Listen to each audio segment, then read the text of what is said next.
Do you find that you do your best work when you're at home in your own space, or is it like when you're out traveling, gathering inspiration from your travels?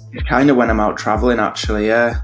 The past few years of not having a proper studio space has made me realize you don't need much, I've made some great records just with a laptop and headphones, some great mix downs. But the studio is it's a nice bonus. It's good to have a dedicated space, to feel like you're at work as well. It's inspirational being on the road.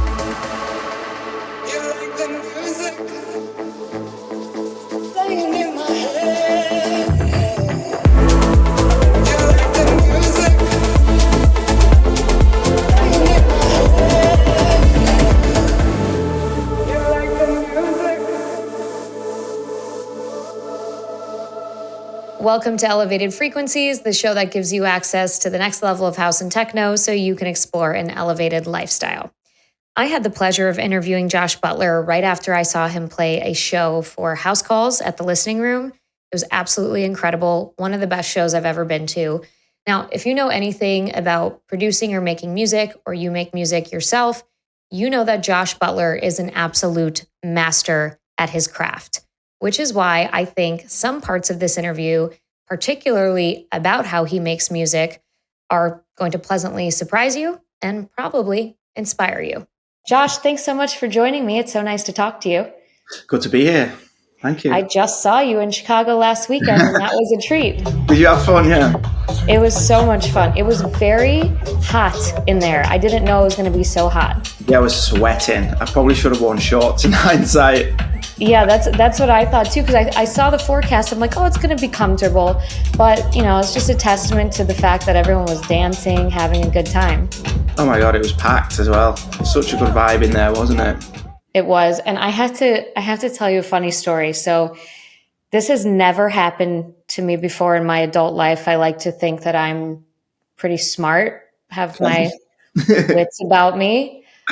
But, okay. So a year ago, you came to Spy Bar, right? Kind of around the same time. It was late June, early July. Yeah, for sure. And I was talking to my friend who works there, and I said, oh my God, I'm so excited to see Josh Butler. I've never seen him. I cannot wait for this show. And he goes, oh, you know what? I'll list you. No problem. I said, you would do that for me? Thank you so much. I appreciate it. So it's the day of the show. And we were actually at a Third Eye Blind concert earlier. Okay. And then we were planning to see you after. Okay. And my friend texts me and he goes, I'm so sorry. The show is sold out and I can't list you guys anymore. We're at capacity. I go, shit. Okay. So I'm at a concert, so I'm not paying attention and I'm looking online to see if anybody is selling tickets. Long story short, for the first and hopefully only time in my life, we got scammed. No way. What do you mean? How?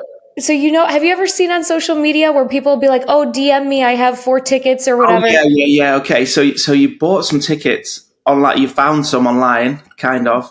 Mm-hmm, that weren't actually tickets. Oh, yep. That's heavy. Yep. So seeing your show last weekend was the best redemption arc I could have ever asked for. Well, you should have just DM'd me on Instagram. I would have sorted you out guest list anyway. I appreciate it. It's all water under the bridge. It's just my husband looked at me. He goes, are you serious, Olivia? He's like, you really fell for that? And how much did you pay for them? I think it was maybe $80. Fuck. So I know, not the worst thing in the world, but it was an ego bruise more than anything else. Because I'm like, how did I fall for that? I'm 30 years old. That's embarrassing. Yeah, see it sometimes underneath my post on Instagram, 4 tickets for sale for the show. I'm like, what show though? You've not right. The post wasn't even about a show. I know. Those scammers are relentless.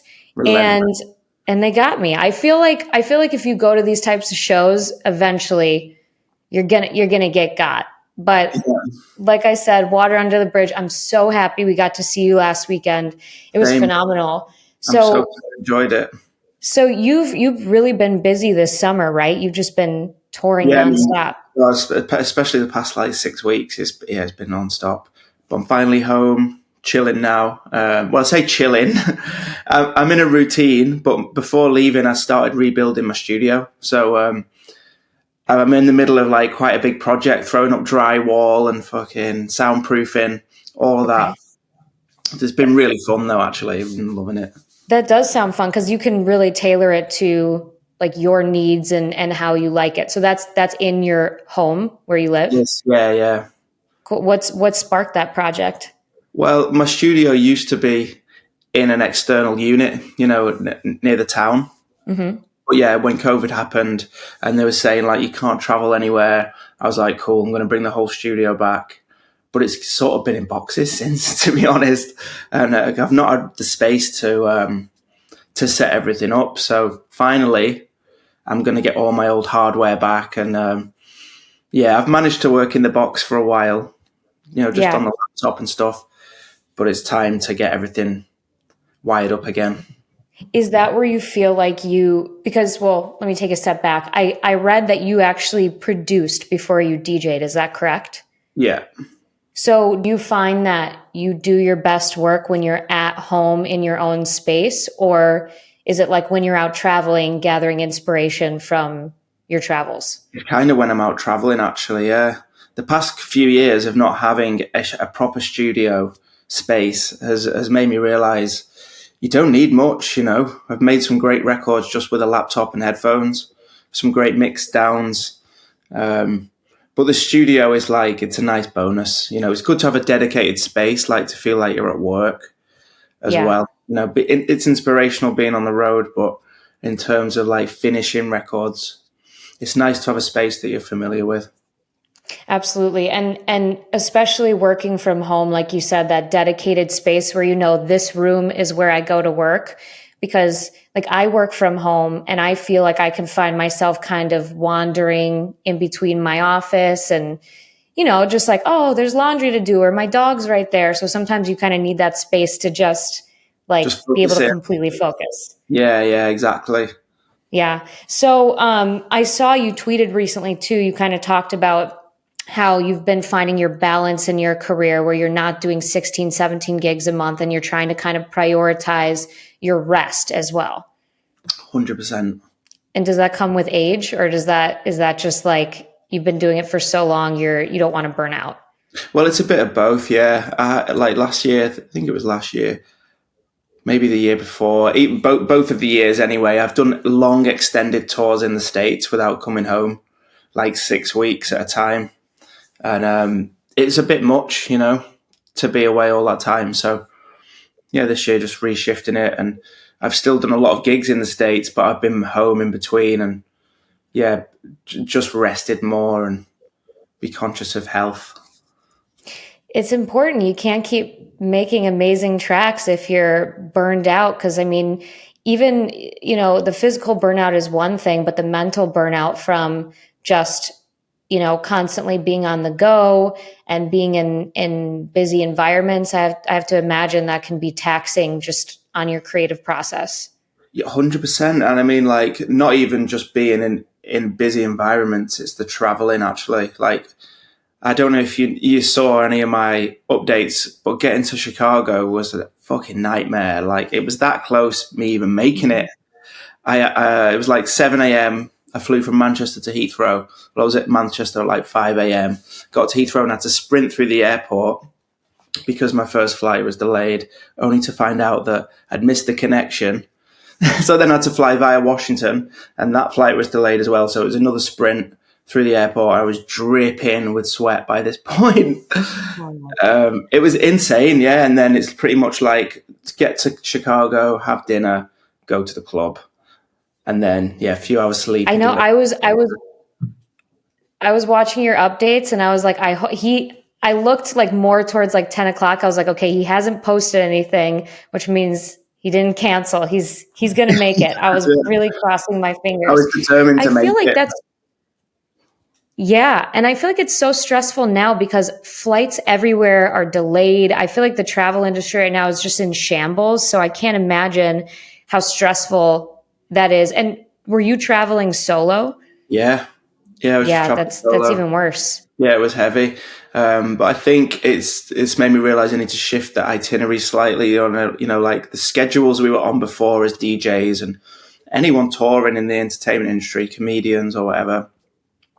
You probably have to spend or fly in the day early and spend an extra night there just in case because it just alleviates a lot of stress.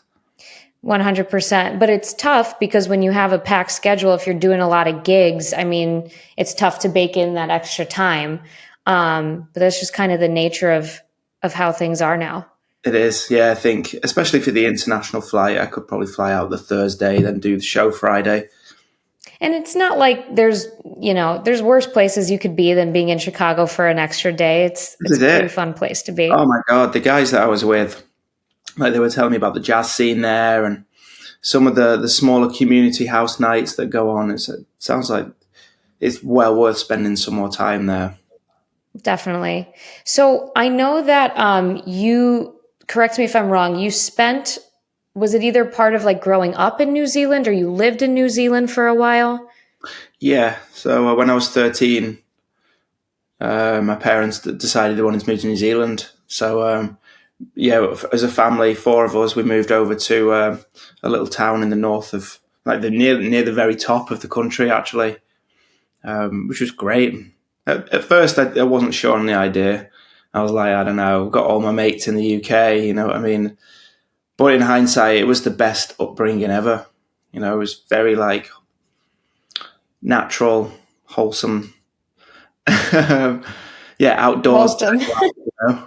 Yeah, absolutely. And so talk to me about how, if in any way, that kind of shaped your music career, because obviously London and the UK has a rich history of, house music and its roots. But I can imagine having that more wholesome outdoor upbringing probably had some influence as well. But actually, I think in terms of inspiration, it probably didn't have any effect. I don't know. It's New Zealand's not the place to go to make a music career. Let's put it that way. Um, it would have been easier being in the UK, 100%. And I eventually did move back to the UK to start things off like professionally. But in terms of like having time to because I didn't have any friends at first, it takes a while to get into a groove of a new school and stuff. I was just making beats on my computer a lot more than I was when I was in the UK. So I learned a lot in terms of self-teaching music production. But I was always tapped into like the UK radio stations and the music scene over here. Yeah, well, it sounds like, sometimes in isolation, that's when the creative process can flourish because you have no choice but to bloom. Um, I I used to be a TV reporter, and I'm not sure if you've ever heard of a place called Iowa. Yeah, I've heard of it. Yeah, okay. I had to live there for a while, and there's not much going on there. And, it kind of forced me to get really good at what I do because there was nothing to do on the weekends. There was nowhere to go unless you wanted to hang out in some cornfields. Well, And it so it's sounds kind of very like the same similar. thing. That's where, Yeah, yeah. yeah, that's where I really focused on my craft. Yeah, for sure. Yeah, I think I did teach myself a lot in that time. I had time to trial and error and experiment with different pieces of software, and that's really where it came from. But when it was time to make a career of something, I was like, cool, I'm going to go back to the UK and try and get it moving. Here we are. So when you moved back to the UK, is that when you started DJing or did that come later? Kind of. I mean, I was DJing in my bedroom and stuff when I was living over there, and at like friends' parties and stuff. Maybe like school disco type things. It was when I moved back to the UK. I got into nightclubs and started to meet people who were working in that more serious side of the scene. Absolutely. And I know you have Origins Records. Is that, you have another label now too, right? But that was your first. No.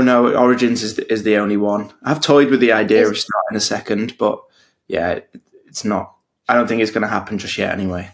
Talk to me about how Origins started and why you decided to go, because a lot of the artists I talk to, they say that's the ultimate goal, to have their own label so they don't have, the chains and constraints on them of what being signed to another label entails.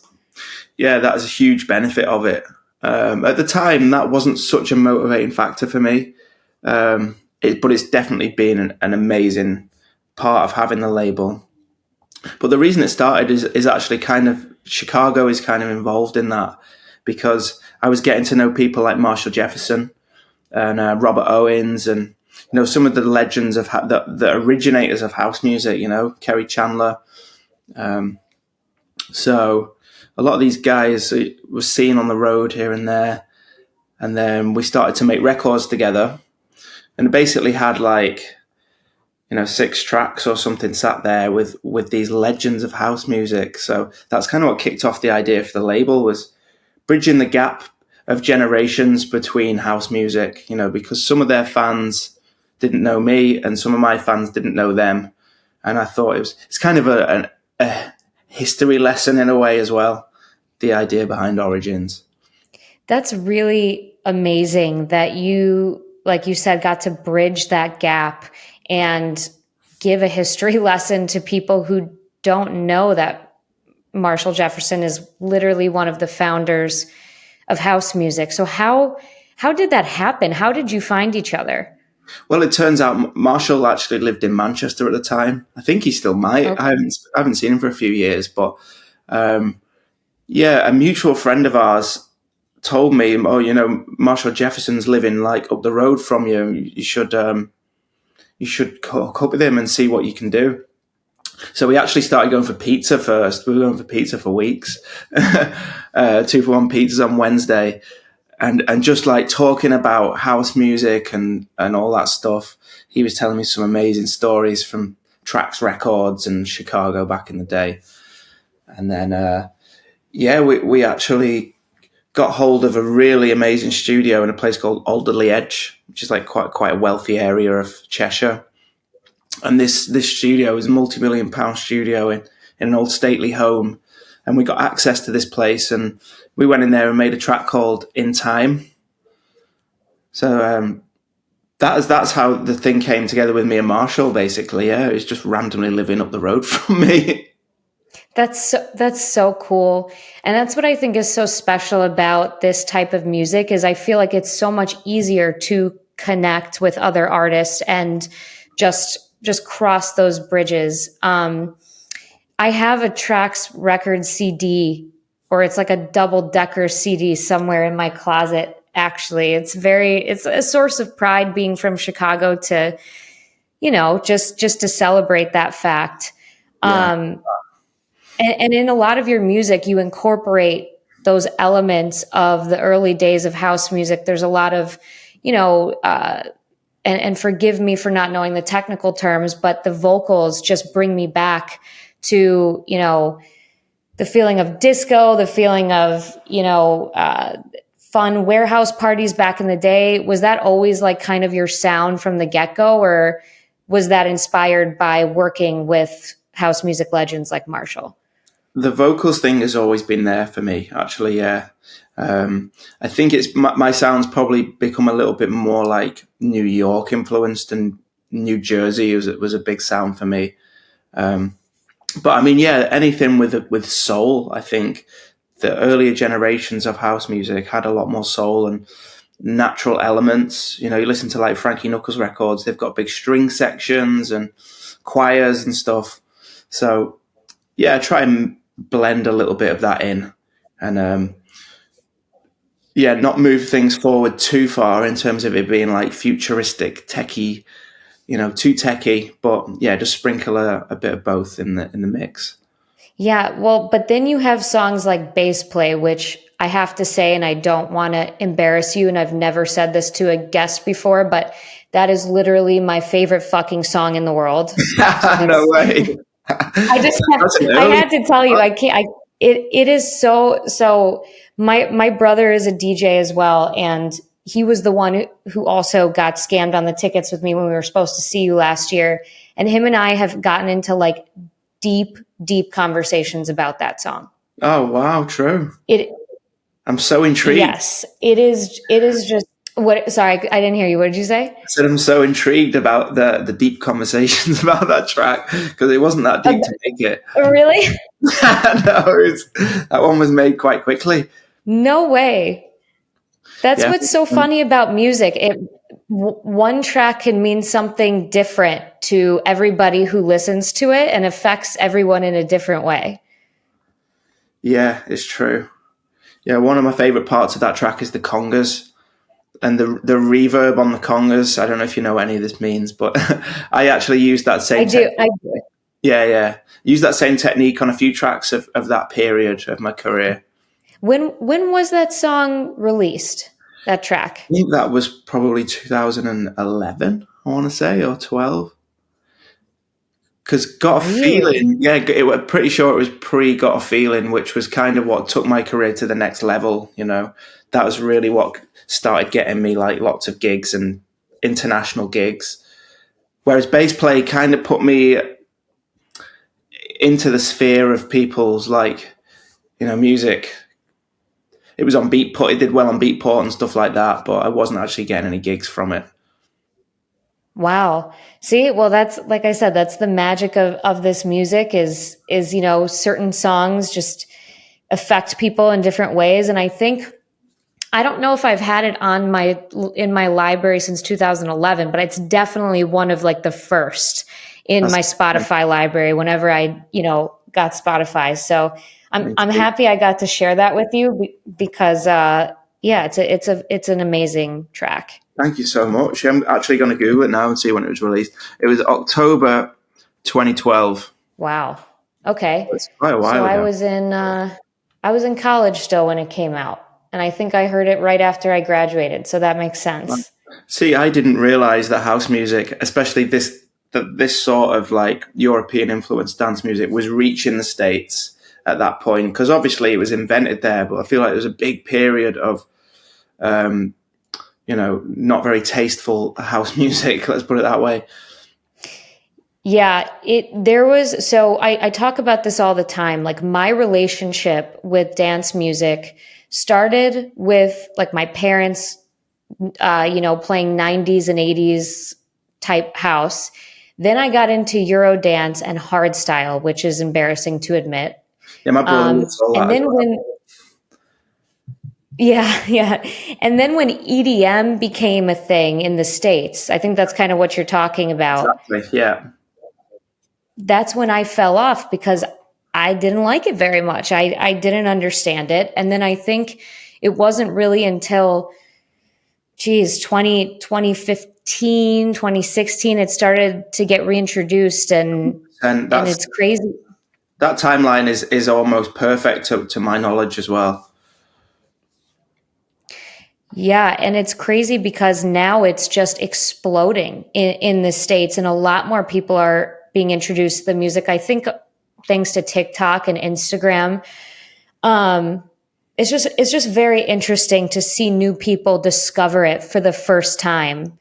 You know what I mean? Yeah, it's really cool. The States is definitely having a moment, right now, and it's amazing to be part of it as well. You know, I'm right in the middle of it all, which is very, very cool. I had some wicked gigs on this last tour. I saw. So tell me what you have going on for the rest of the summer. So doing El Row in Ibiza. I've got a couple of trips to Ibiza planned. I'm in Poland next week for a festival. There's loads of stuff going on. A few UK shows. And then at the end of the year, I'll be going back to New Zealand and Australia. And actually, we just announced it yesterday that I'm going to be touring with Carl Cox around New Zealand for 5 shows. That's incredible. So you're going to have to find time to rest in between all of that. That's it. Well, yeah, it's kind of every other weekend that I'm DJing until mid-November now. So it's a nice balance for me. Yeah, amazing. And can I ask you before we wrap up, because your production level is so incredible, and I know so many people, my brother included, he's going to be very embarrassed that I'm including him in this bit, but Do you have any advice that you can leave for, new and aspiring producers based on your experience in this career so far? Yeah, I think it's the best advice is stick to your own sound and what you want to be promoting, and use your influences from other people's music to find your own blend of certain styles. Like we were talking about with my influence from early house stuff with the more soulful side of things. But I'm also influenced a lot by dub reggae and drum and bass and UK rave music. So there's bits of everything thrown in there, and it was a long process to figure out how to combine these things. But that's the best advice: is put the time in to find your unique style. Well, I really appreciate it. And I appreciate you joining me on the podcast. It was a pleasure to speak to you and a treat to see you in Chicago last weekend. Thank you so much. I'm glad you made it out. So Josh said that some of his best tracks were made with just a laptop and headphones. Now, this is going to be me inserting my opinion a little bit of conjecture, but it really made me think about how so many people feel like they need to have all this fancy equipment or need to do all these things or reach a certain level of status before they pursue a project or a hobby or a new skill. They think, I can't become a master chef until I buy the highest quality of nonstick pans. And it's a bunch of bullshit, right? Those are just mental roadblocks that you set up for yourself and contingencies you place on starting something new because you're scared. Plain and simple. Now, I don't know if that's the case for Josh, right? I'm just saying that made me think of this thing, but take it from somebody who genuinely is a master at music production. He makes some of his best tracks with just a laptop and headphones. So, what are you waiting for? I don't know. As always, if you like this episode, the best way to support the show is to subscribe here on YouTube. Also give me a follow on wherever you are on social media. I am there too. And let me know if you like the show. I always love to hear from you. I'll see you next week.